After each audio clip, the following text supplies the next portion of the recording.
पिपा गोलबाटी नाथ मंदिर विकास संघ की भोजन वितरण की पहल भक्तिभाव से गुलजार गोलबाटी गांव। निज संवाददाता गोलबाटी। अष्टम पहर हरिनाम संकीर्तन एवं भोजन वितरण समारोह भक्ति उल्लास एवं सांप्रदायिक सौहार्द के अनूठे माहौल में संपन्न हुआ। गोलबाटी नाथ मंदिर विकास संघ द्वारा आयोजित इस धार्मिक आयोजन में ग्रामीणों की भीड़ उमड़ने से पूरा क्षेत्र लगभग जनसमुद्र में तब्दील हो गया। पूजा अर्चना का आरंभ मंगलध्वनि मंत्रोच्चार और शंखनाद से होता है। राधा गोविंदा की आरती के दौरान मंदिर परिसर में अद्भुत आध्यात्मिक माहौल बन जाता है। कीर्तन की धुन पर बच्चों का उत्साह, युवाओं की भागीदारी और बुजुर्गों की धर्मनिष्ठ उपस्थिति इस आयोजन को और जीवंत बनाती है। स्थानीय कीर्तन मंडली के मधुर हरिनाम संकीर्तन से मंदिर परिसर गूंज उठा। चारों ओर हरि गेंद की ध्वनि गूंज उठती है। पोलापंस के लयबद्ध नृत्य और भक्तों की भावपूर्ण भागीदारी ने एक समय पूरे वातावरण को भक्ति के सागर में डुबो दिया। कई लोग कहते हैं कि ऐसे आयोजनों से गांव के सामाजिक बंधन मजबूत होते हैं। पूजा कीर्तन के बाद महाप्रसाद का आयोजन कर वितरण किया जाता है। सैकड़ों श्रद्धालु एवं ग्रामीण क्रमबद्ध तरीके से प्रसाद ग्रहण करते हैं। आयोजकों के मुताबिक प्रसाद की व्यवस्था सभी के लिए समान रूप से की गई थी, ताकि कोई वंचित न रह जाए। ये धार्मिक आयोजन पूजा या कीर्तन तक ही सीमित नहीं रहा, बल्कि एक सभा बन गया। विभिन्न उम्र, पेशे और सामाजिक स्तर के लोग भक्ति और मानवता का एक शानदार उदाहरण पेश करने के लिए एक साथ आए। ये पहल गांव के लोगों के बीच भक्ति, एकता और संस्कृति की प्रथा को बनाए रखने के लिए है। भविष्य में भी इस तरह के आयोजन बड़े पैमाने पर किए जाएंगे। कार्यक्रम में उपस्थित कई लोगों ने कहा कि यह आयोजन न केवल धार्मिक है, बल्कि यह गांव की परंपराओं और रिश्तों को पुनर्जीवित करता है। बच्चों की भागीदारी विशेष रूप से आकर्षक थी। कुल मिलाकर गोलबाटी का ये धार्मिक आयोजन भक्ति, संस्कृति और सामाजिक सद्भाव का एक शानदार उदाहरण था। राधा गोविंद की पूजा, हरिनाम की ध्वनि और भोजन के आनंद के माध्यम से ग्रामीण एक दिन के लिए भी अपने दैनिक जीवन को भूल गए। विसर्जन शुद्ध आध्यात्मिक में डूबे हुए आनंद।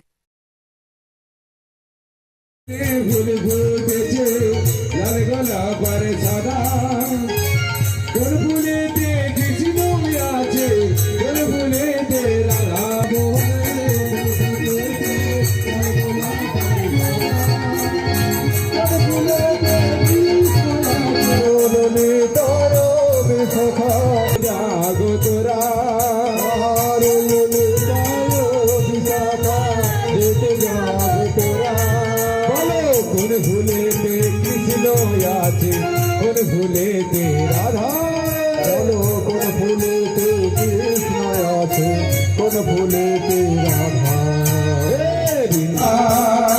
आय भवानी आय भवानी जागो तोरा आय भवानी आय जागो कौन भूले ते कृष्ण आछे कौन भूले ते राधा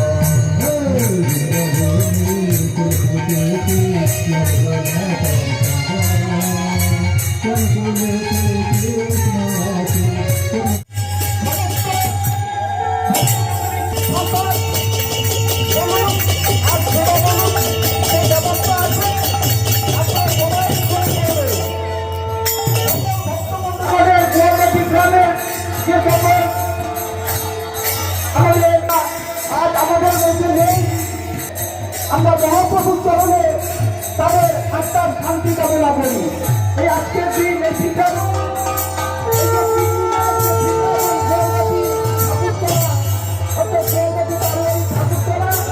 সেই সিদ্ধান্তনের সমস্ত আগত ভক্তমণ্ডলীকে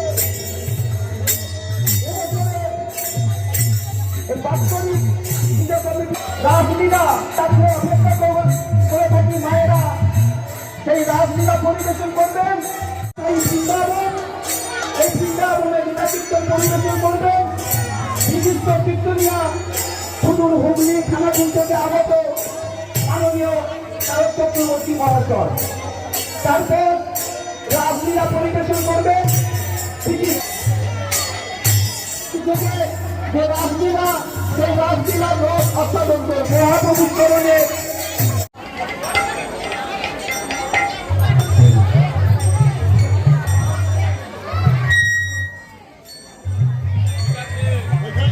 আনুমানিক প্রায় শতাধিক বছর, মানে 100 বছরের কম বেশি 100 বছর।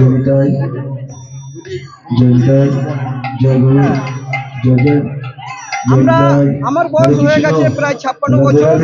আমাদের জন্মের আগে থেকে এই গোয়ালবাটি গ্রামের বাৎসরিক অনুষ্ঠান, বিগত কয়েকদিন আগে আমাদের কালী পূজা একটা অনুষ্ঠান হয়ে গেছে, তারপর এই হরিনাম সংকীর্তন মহাযজ্ঞ 3 দিনের মোট অনুষ্ঠান। আমরা জানি যেখানে হয় হরিনাম সংকীর্তন সেটাই হয় বৃন্দাবন। এই গোয়ালবাটি বারোয়ারি ঠাকুরতলা এই 3 দিনের বৃন্দাবনে আজ আমাদের দ্বিতীয় দিন। লীলা কীর্তন, রাসলীলা কীর্তন পরিবেশন হবে। সকল ভক্তমণ্ডলী গোয়ালবাটি গ্রামের সকল বাসিন্দা উপস্থিত থাকেন এই আমাদের হরিনাম সংকীর্তনে। আজকে আমাদের মধ্যে আমাদের বয়োজ্যেষ্ঠরা হারিয়ে গেছেন, আমাদের মধ্যে তারা নেই। তাদের আত্মার শান্তি কামনা করে আমাদের এই অনুষ্ঠান আমরা প্রজন্মের পর প্রজন্ম যাতে এগিয়ে নিয়ে যেতে পারি, আমাদের সেই চেষ্টা থাকবে। আশা করি আগামী দিন আবার নতুন ছেলেরা নতুন ভালোভাবে নতুন আঙ্গিকে এই বাৎসরিক অনুষ্ঠানকে তারা এগিয়ে নিয়ে চলবে। মহাপ্রভুর চরণে এটাই আমাদের কামনা। আমার নাম সমীর মণ্ডল, আমি এই গ্রামেরই একজন বাসিন্দা। আমরা দীর্ঘ কয়েক বছর ধরে ওতপ্রোতভাবে এই অনুষ্ঠানে আমরা জড়িয়ে আছি।